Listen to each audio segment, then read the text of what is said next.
there'll be a way. We're gonna drop it, drop on all the music they play on the bandstand, bandstand. Lovely. Zecca, please come over here. I'll introduce the gentleman first since he's moving. Zecca and Sherry, beachfront. I get so confused with beachfront, boardwalk, Zecca. This whole thing is madness. How did it come to be? You were in New York and somebody, what, just walked in someplace and discovered you? It was almost like that. We were playing the club circuit in Manhattan, and we were playing a little club called Snafu, which is a converted Blarney Stone. And Lisa Robinson, who we hadn't met at the time, who had just This, by the way, for anybody who doesn't know, is one of the finest rock writers in the world. Yes, she is. And she brought Neil Bogart down, who was a friend of hers, to see this group that she had heard about.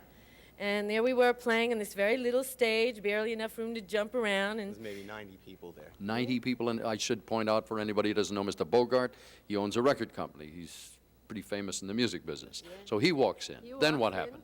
And he said, just so you can sleep well tonight, I want you to know that we're going to sign you. So we didn't sleep all night. Did you have any idea that he was there? Were you pre-warned that he was coming in to see you? Sherry did. He met Sherry before the show. Now, he put you together with another guy that I know that has very few credits in the music business. He hasn't done much. He's pretty new. He's only done lately Billy Joel, Chicago, and a few thousand other giant. A man named Phil Ramone. Now, he's your record producer. How'd you run into him? Well, Neil asked him to come down to see us at a club called Trax in New York. And Trax has a stage that's maybe a foot high. So with all the kids in the front, it was really hard to be in the back of the room and hear well and see us at the same time. So Phil stood on a chair through the whole show. Were you doing this sort of stuff? Were you dressed this way and doing this kind of music? He knew what he was dealing with. A lot of madness there. Well, what do you call this, anyway? What kind of music is Wet. It?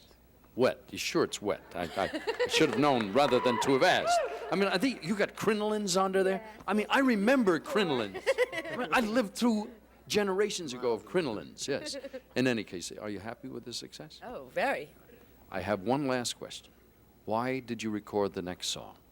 Because she sang it one afternoon in the house, and there was no other choice. All right. I will leave it unannounced. There will be those who will remember it well, and those to whom it will be a new song. For those for whom it's a new song, you'll probably like it a lot, and for those who remember the old one, it takes you back to 1958, as I recall.